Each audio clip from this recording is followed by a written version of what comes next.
Bueno, estamos grabando otra vez nuestro Zoom Ecuador-Australia con Doménica Moreno Maldonado, una egresada de la Universidad de Melbourne, experta y consultora de política, economía, política, geografía y ambiente, y que nos va a contar ahora acerca de cómo se está viviendo esta transición de el distanciamiento social hacia la nueva, se dice el nuevo orden.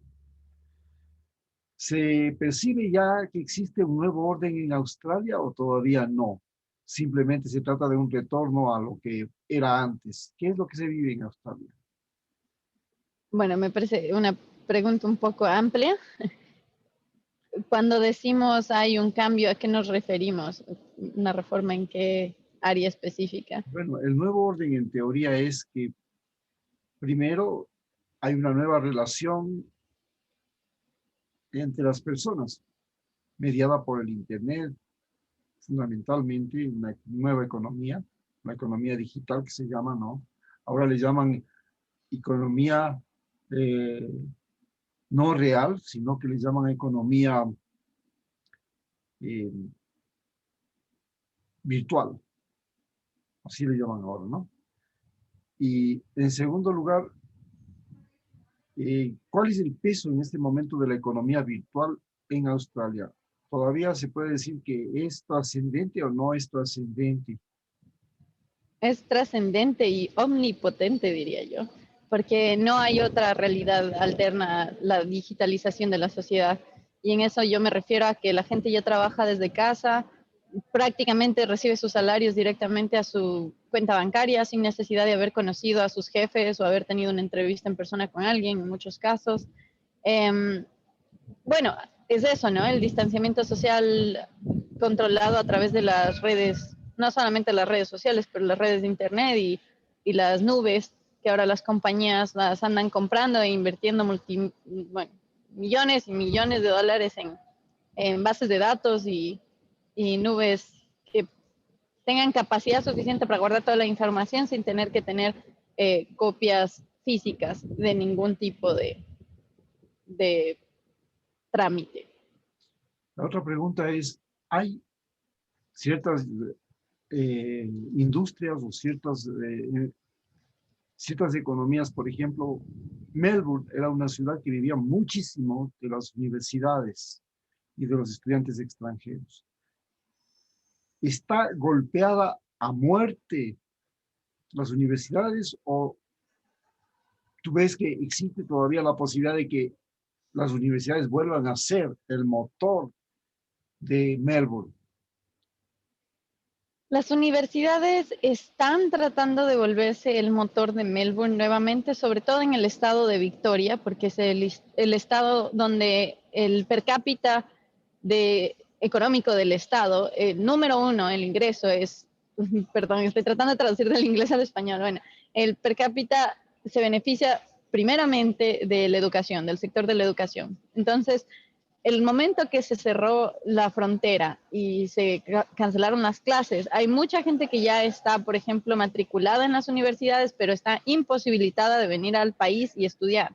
Entonces, Australia está tratando de compensar eso, a pesar de que está cobrando lo mismo en matrículas, con una entrega de educación a través de línea, pero obviamente nunca va a ser lo mismo en estudiar en línea que socializar con alguien que ha tenido más experiencia que tú, que a la larga es lo que uno hace cuando va a la universidad. Conoce compañeros que ya han trabajado en el área, tu tutor, tus profesores, trata de entender los conceptos y las practicalidades de lo que estás aprendiendo, de tu profesión.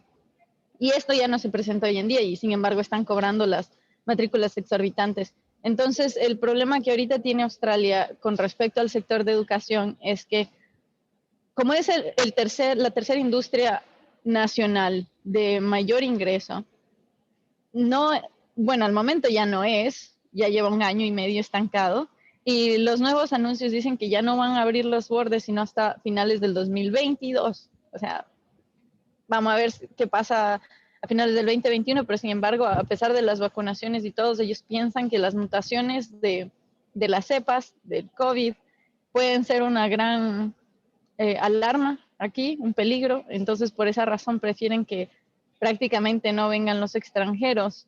Y la razón en la que yo digo que esto se contrapone es porque están promoviendo una sociedad perfecta en Australia, pero a la vez no están permitiendo que sus estudiantes vengan. Pero prometen que si tú estudias en Australia y obtienes un buen trabajo, puedes quedarte en Australia y volverte ciudadano. Entonces se contraponen esas dos cosas en movimientos nacionalistas y la realidad de las leyes de migración concurrentes.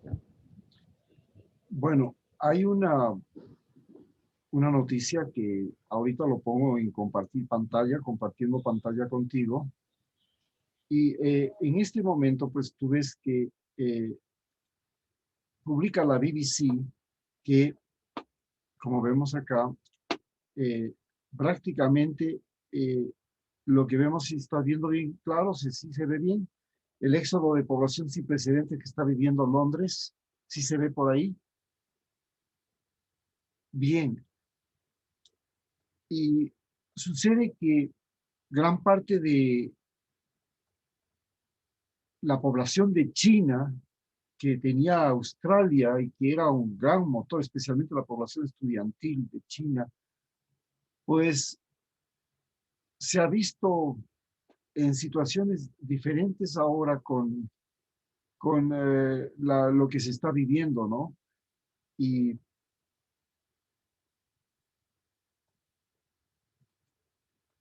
la siguiente cosa es, si está viviendo el impacto de China, la salida de China, del montón de estudiantes de China, esta fractura que existe en las relaciones entre Australia y China, porque China era el mayor prácticamente comprador de metales, creo, ¿no? De minerales.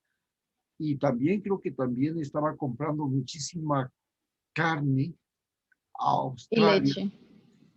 y algo, y lana también creo que le compra. Entonces, este enfrentamiento que está viviendo Australia con China tiene consecuencias ya sensibles en la población, en la situación. Sí. Ahorita hay ¿cómo se dice cuando uno tiene sentimientos en contra de alguien? Un resentimiento. Esa es la palabra que estoy buscando. Australia tiene un resentimiento ahorita con China. Entonces, no hay facilidad de aplicación a las visas. Por el lado chino, tenemos que verlo también. El gobierno chino tiene un sistema interno de viajes que se llama Hukou, que es un pasaporte interno que existe o existía antes en la URSS y prácticamente es lo que te permitía movilizarte dentro del país y también al exterior. Y si no te aprueban tu petición de viaje en tu JUCO, básicamente no puedes irte a ninguna parte. Entonces, ahorita el gobierno chino, el CCPP, ya dijo que no va a aprobar los viajes al exterior hacia Australia. Si la gente quiere estudiar en Europa o en Estados Unidos o en Canadá inclusive, no hay ningún problema, pueden aprobar las peticiones de estudios en el extranjero, pero Australia están negadas. Hemos llegado a ese nivel de resentimiento entre los dos países en el que siguen exportando materias primas entre ellos. Bueno, Australia importa todos los materiales diseñados, ya producto final de China, pero las materias primas son importadas por China para la realización de los productos que se venden en Australia y eso no ha terminado. Lo único que ha cambiado es todo lo que eran productos para desarrollo o construcción en Australia, ya no los compran, tanto para aparatos electrónicos como para energía, como para alimentos y demás servicios básicos a la población que se entregaba desde Australia, comidas, dentífricos, papel higiénico, etcétera, ya no dan más cadena de entrega.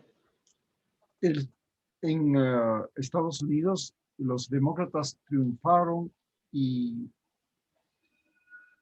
esto también le ha alentado a los partidos que no son de extrema derecha en Australia o siguen siendo los partidos de extrema derecha el poder dominante?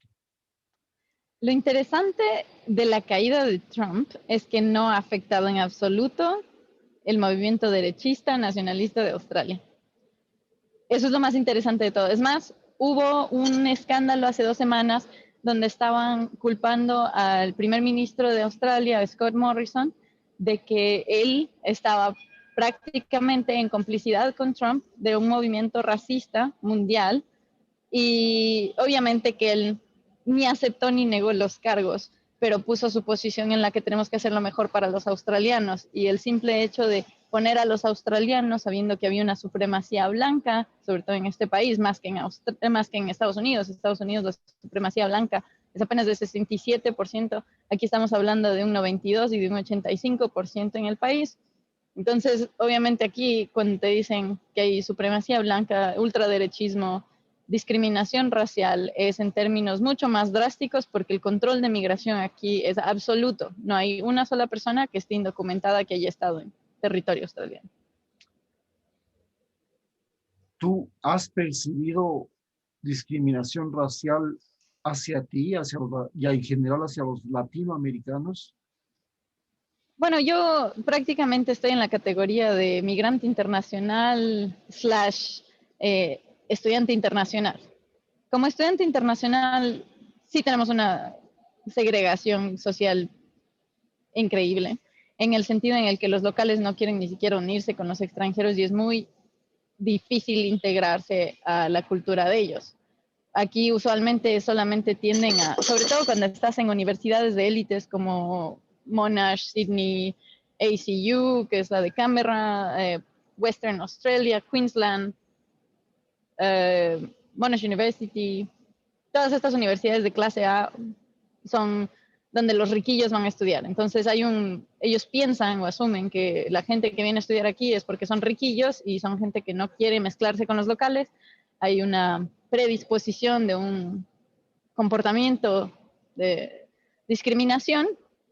Sin embargo, también ya depende de cada individuo la adaptación que tenga al ambiente extranjero. A la larga estamos fuera de nuestro país, estamos en otra cultura con otras leyes y otro sistema muy diferente al latino y nos toca adaptarnos a lo que ellos llaman promover los valores australianos, como cuando en Estados Unidos hicieron promover los valores de Washington, es lo mismo, es exactamente lo mismo, pero los australianos son más exigentes aquí. Exigen a los europeos y exigen a los estadounidenses y a los latinos y a los africanos y a los asiáticos que hagan como harían los australianos.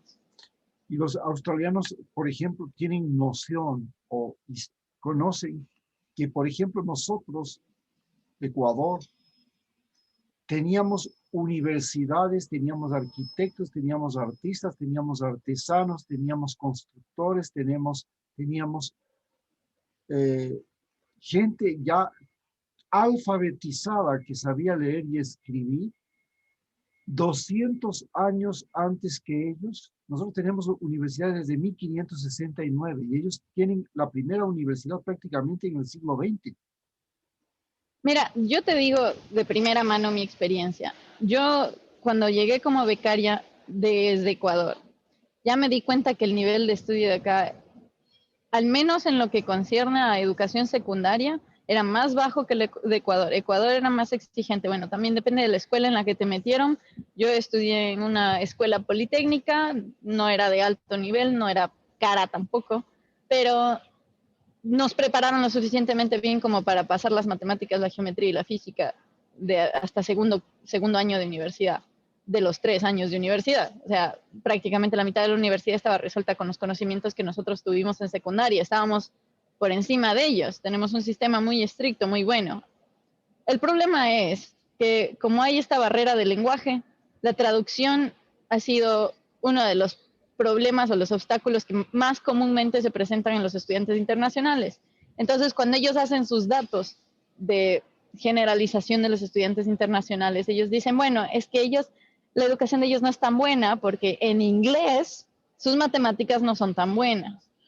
Y es que tienes que traducir términos de integrados, logarítmicos, física, álgebra, todo eso al inglés. Y obviamente no es la misma palabra de la raíz del latín a la raíz del francés griego que hablan en inglés. Entonces ahí es cuando ellos toman eso como referencia para decir que nosotros somos un poco menos desarrollados que ellos o que nuestras profesiones no son tan buenas como ellos o que si somos tan buen profesionales como ellos porque seguimos en un país subdesarrollado, ¿no? Entonces toman estos criterios subjetivos y totalmente fuera de lo que en realidad es Latinoamérica. Y, se vuelve muy difícil tratar de sobresalir aquí, porque tienes que mostrarte que eres 200 veces mejor que la persona de aquí. Y la pregunta es, ¿y ellos están conscientes, por ejemplo, de que en este momento los latinoamericanos ya cogobiernan Estados Unidos?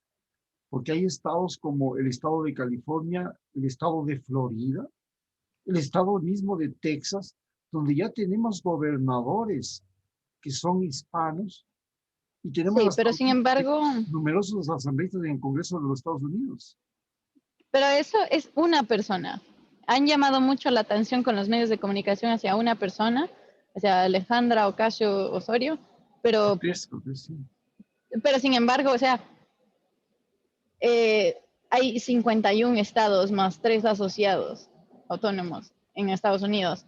La verdad es que cualquier cosa menor de 5 o de 10 estados es mínimo de todas formas en cuestión de impacto social. Obviamente que ellos, la política de Estados Unidos es la política de Estados Unidos. Australia no se mete en las cosas internas y cómo manejen el sistema federal de Estados Unidos porque las elecciones y la democracia ya es diferente. Pero aquí, tanto los de izquierda, los de centro y los de derecha son blancos. Y como son blancos, entonces todas las reglas, no importa si son de izquierda, de derecha, de centro, siempre permanecen favoreciendo a los blancos. Esa es la diferencia, ¿no? Aquí no hay una población latina lo suficientemente presente o grande como para hacer un cambio como lo estaban haciendo en Estados Unidos. Y aquí también la percepción de lo que es políticamente correcto es totalmente distinta a Estados Unidos. Aquí lo que es políticamente correcto es incorrecto en Estados Unidos y no es tolerado, como acoso sexual, como discriminación, como chistes raciales, estereotipación de un grupo étnico, etcétera. Aquí eso es pan de todos los días y en Estados Unidos eso te puede llevar a la cárcel o te pueden botar de un trabajo por algo así. Aquí no se lo toma tan seriamente y por esa razón el sistema sigue favoreciendo al grupo mayoritario. Y me voy a tener que disculpar porque voy a tener que irme pronto. Voy a ir caminando con ustedes en el teléfono, espero no les moleste. Bueno, y para concluir, tenemos que tú negociaste un acuerdo de, de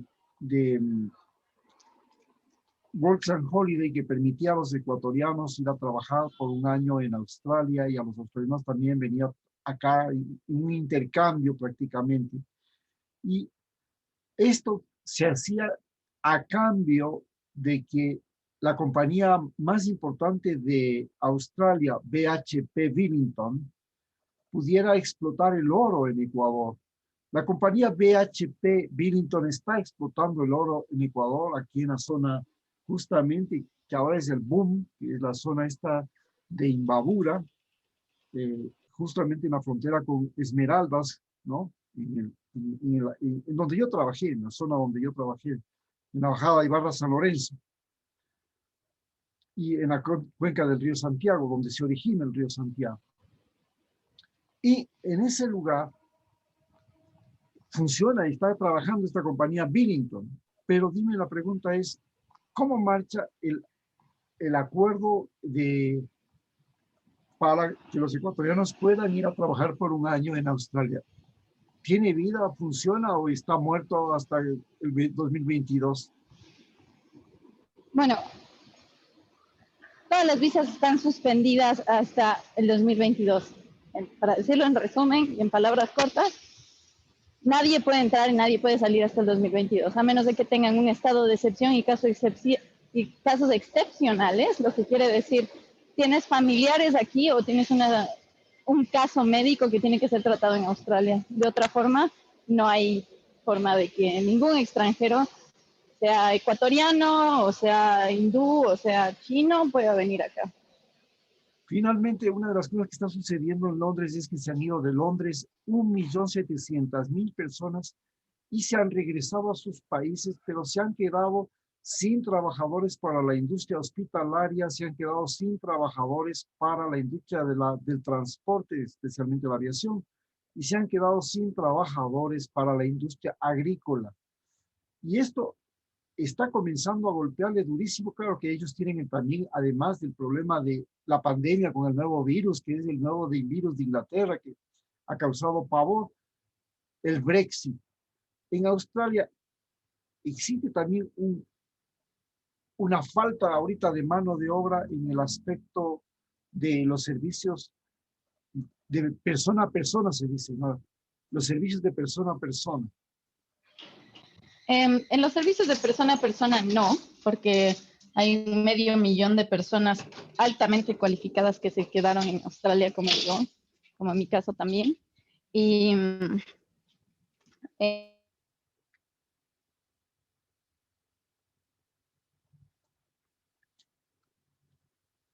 Bueno, se nos cortó la comunicación y con esto, pues, quizás tenemos que dejarlo esto para nuestra siguiente reunión. Dejamos un abrazo a todos nuestros. facilitación de reintegración al trabajo, sí. O sea, un ministerio de trabajo muy eficaz aquí, que donde perdiste tu trabajo te ponen otro, así sea abajo o lo que sea, que es inmediato, es muy, muy, muy eficaz. El problema aquí es las granjas. Las granjas antes se beneficiaban de todos los backpackers y los work and holiday, y ahora ya no tienen esas personas que son 700.000 mano de obra menos. Entonces, Sí, porque bueno, la voy a gran terminar pregunta aquí es, porque ya está aquí. sí, nos despedimos y te dejamos trabajar y pues No te estamos pendientes preocupes, de ti. aquí yo te dejo a ti para que hagas la conclusión de este video. Gracias a todos por vernos. En la próxima ocasión les acompañaré con más. Muchas gracias. Bueno, y para concluir, entonces señalamos que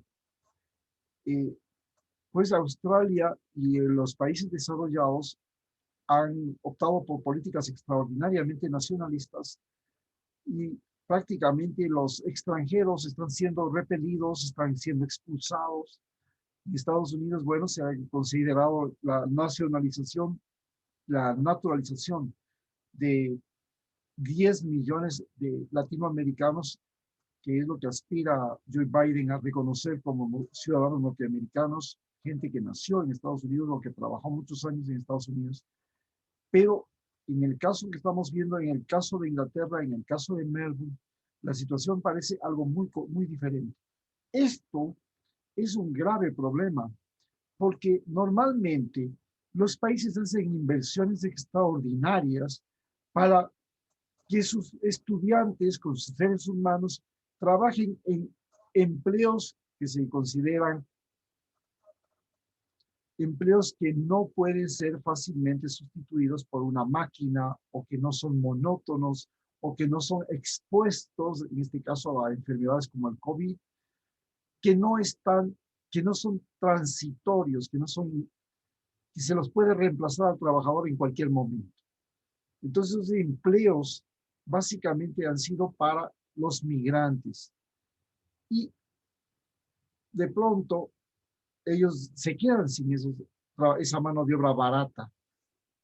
Y esta mano de obra barata sucede lo mismo que sucedió en Roma.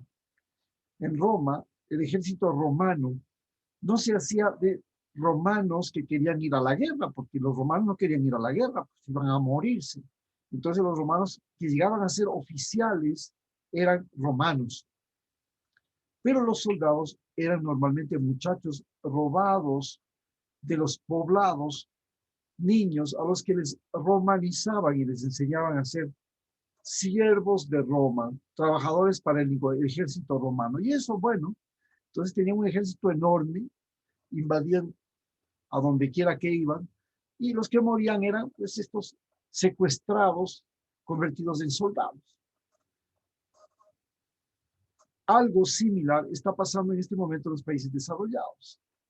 Aquella gente que fue captada y que se les necesitaba como mano de obra barata en Estados Unidos, en Inglaterra, en Australia, ahora pues se les ha dejado regresarse a su país para ver si esos empleos son ocupados por la mano de obra local.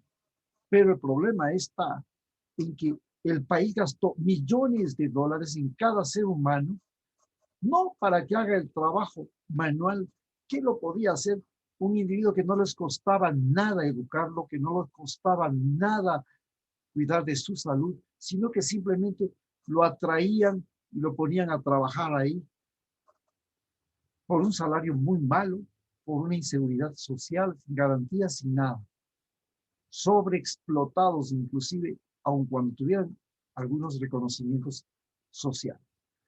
Este fenómeno es el que se está viviendo en Inglaterra en este momento, cuando 1.700.000 personas han abandonado Londres y, como nos dice Doménica, Australia se queda sin mano de obra en las fincas, en la zona agraria, porque el trabajo agrario es un trabajo monótono, físicamente estresante y duro, y en Australia también hay muchos animales peligrosos en las zonas rurales. Entonces, es un trabajo también peligroso.